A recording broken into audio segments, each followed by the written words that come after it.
राधे राधे गुरुजी। जी गुरुजी आज मेरा हाथ कट गया तो कोई पहचान नहीं रहा, रिश्तेदार और कोई भी नहीं पहचान रहा है। पर्दा क्या हो गया आपका? ये विकलांग हो गया, हाथ कट गया मशीन में गुरुजी, काम कर रहे थे।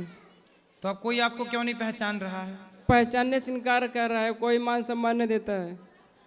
तो आपका शादी होगी, विवाह? हाँ हमारी पत्नी जी इधर ही है। पत्नी अच्छी है? हाँ पत्नी ने तो साथ नहीं छोड़ा। कुछ बोल रही है, बताया ना चाहते कुछ। आपके पत्नी ने तो आपका साथ नहीं छोड़ा? नहीं, हमारी पत्नी साथ देती है। और आपके माता पिता? माता पिता साथ नहीं देते। क्यों क्यों नहीं देते माँ बाप साथ? मेरी पत्नी जी। राधे राधे गुरुजी। जी ये कहते हैं कि मेरे माता पिता नहीं साथ देते। मैं तो ये नहीं कहती हूँ कि माता जी पिताजी साथ नहीं देते। अगर आज साथ नहीं देते तो उनके साथ नहीं होते, क्योंकि यह हर एक छोटी छोटी बात उनसे बताते हैं, शेयर करते हैं। तो कैसे इनके साथ नहीं है इनकी माता पिताजी? सही है, साथ है, सही है। आप साथ हैं, ये सबसे अच्छी बात है। पति का साथ जगत छोड़ दे, पर पत्नी साथ है तो सब साथ है। मैं तो ये कहती हूँ माता पिता इनके साथ हैं। मगर आज मैं एक बात कहना चाहती हूँ, मगर कहना चाहिए नहीं कहना चाहिए, मगर साथ जरूर हैं, साथ होकर भी साथ नहीं है। ये मैं कहूँगी आपसे, मैं खुलकर पूरी बात नहीं शेयर कर सकती हूँ। ठीक है, कोई बात नहीं, वो साथ दें ना दें अच्छा है, पर आप अपने पति का साथ देते रहिए और पति के काम में हाथ बटाइए और मन लगा के सुखी रहिए दोनों कुल मिला के। माँ बाप का तो देखो साथ, संसार स्वार्थी ही है। माँ बाप तो ठीक है, जितना साथ दे दी उतना बहुत है। जी सर। साथ भगवान का चाहिए, उम्मीद भगवान से करना चाहिए। मुझे लगता है संसार से उम्मीद भी नहीं करनी चाहिए। मैं यही कहती हूँ उनसे कि कोई आपका साथ दे या ना दे, मेरा भी आगे पीछे कोई नहीं है गुरुजी, क्योंकि मैं बहुत दिन से आपके पास आती थी। बच्चे हैं? जी मेरे ये दूसरी शादी भई है इनके साथ, इनकी भी दूसरी शादी हुई है। पहली पत्नी इनको छोड़ के चली गई है। उनके दोषी इनके पिताजी हैं। अच्छा जी मैं खुल के आपसे ये बात शेयर नहीं कर सकती गुरुजी। अच्छा, तो आप, क्योंकि उनका भी मान सम्मान बना रहे। तो आपके पति कहाँ थे पहले? मेरी शादी पहले कौशाम्बी जिले में शादी हुई थी, फिर वो टूट गई। मैं 2006 में मेरी शादी हुई थी। तो आपके वो पहले जो पति थे वो कहाँ क्यों चले गए? मैं चली नहीं गई, उन्होंने मुझे छोड़ दिया है। अच्छा, आपको छोड़ दिया, फिर आपको ये मिले?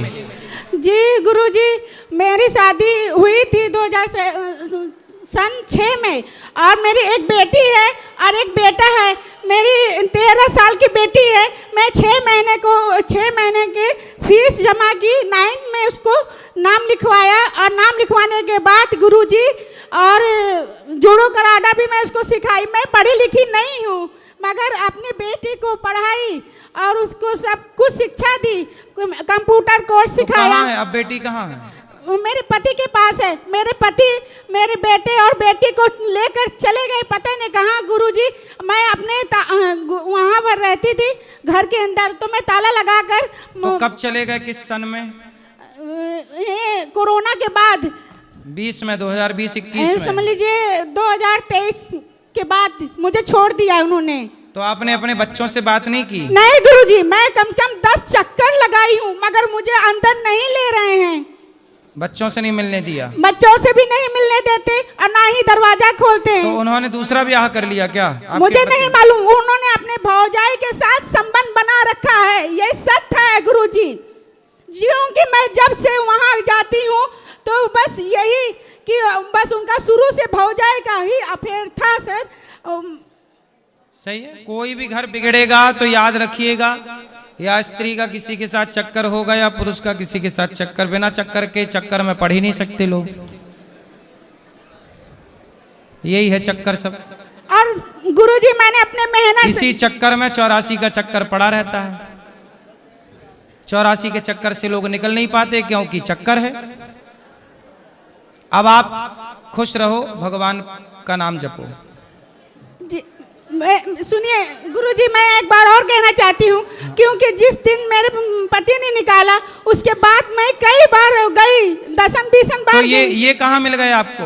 ये मिनट रुकिए, बताती हूँ। मैं अपने माता पिता के घर गई तो मेरे माता पिता भी मुझे रखने के लिए तैयार तो हैं, मगर मेरे साथ बहुत ही दुर्भाग्य यानी कि पागल बनाकर मुझे रखना चाहते थे अपने घर में। तो मैं बोली कि मैं नहीं, ऐसी ज़िंदगी नहीं काट पाऊंगी, क्योंकि मुझे मैं पागल नहीं हूँ, मगर फिर भी मुझे पागल घोषित करना चाहते थे। इसलिए मैंने इसलिए गुरुजी रुकिए एक मिनट। हाँ हाँ बोलो, आराम से बोलो, कोई दिक्कत नहीं है, बोलो। हाँ, जब आपके माँ बाप आपको पागल साबित करना चाहते थे, फिर ये भैया कहाँ मिल गए आपको? मैं बताती हूँ ना। मैंने हिम्मत करके फिर मैंने कहा कि अब मैं मम्मी पापा के घर नहीं रहूँगी, क्योंकि इसलिए जब मेरी शादी हुई थी तो 2006 में, तो मेरे पति बहुत गरीब थे, गरीब घर से थी। हाँ। मैं जिस दिन पैर रखी, मैंने पापा ने अपने मर्जी से शादी किया था, तो मैंने कहा कि जहाँ मेरे माँ बाप शादी कर देंगे मैं वहीं चली जाऊंगी। तो गुरुजी जब मैं वहाँ उस घर में पैर रखी तो ये कसम खाई कि ईमानदारी से मैं चलूंगी इस घर में, चाहे जैसे मेरे पति रखेंगे मैं उस हाल में रहूंगी। तो आपको अच्छे से रखे चले भी गए, ये वाले कहाँ मिले? ये अयोध्या धाम में मिले। मैं वहाँ पर जब घर छूटा मेरा, तब से मैं चंदन लगाकर अपना जीवन व्यतीत कर रही थी गुरुजी। तो अयोध्या में आप चंदन लगाती थी? जी, मैं यहाँ भी आई थी आपके पास। तो फिर ये वहाँ चंदन लगवाने आए थे? जी नहीं गुरुजी, मैंने कि ये मुझसे पूछे आप कहाँ से हो, तो मैं इनको डांट के भगा दी थी गुरुजी। मगर फिर उसके बाद मैं अपने गुरु, जब से मेरा घर छूटा है तो समझ लीजिए मैं साधु के जैसे रहती थी गुरुजी। चलो फिर इनको चंदन लगाए कि नहीं? चंदन लगाकर उसके बाद मैं जीवन व्यतीत कर रही थी, अपना पेट पाल रही थी, इनकी किसी के आगे हाथ नहीं फैला रही थी। चलिए अच्छा है, तो अयोध्या में भेंट हो गई आपकी। जी, मेहनत करके ही अपना आगे बहुत काम के तलाश में। तो अभी भी चंदन लगाती हो? अब छोड़ दिया जब से इनका साथ पाई तो। चलो अब इनको लगा दी, अब जरूरत नहीं है। राधे राधे गुरुजी। चलो अब खुश रहो दोनों। गुरुजी राधे राधे। राधे राधे।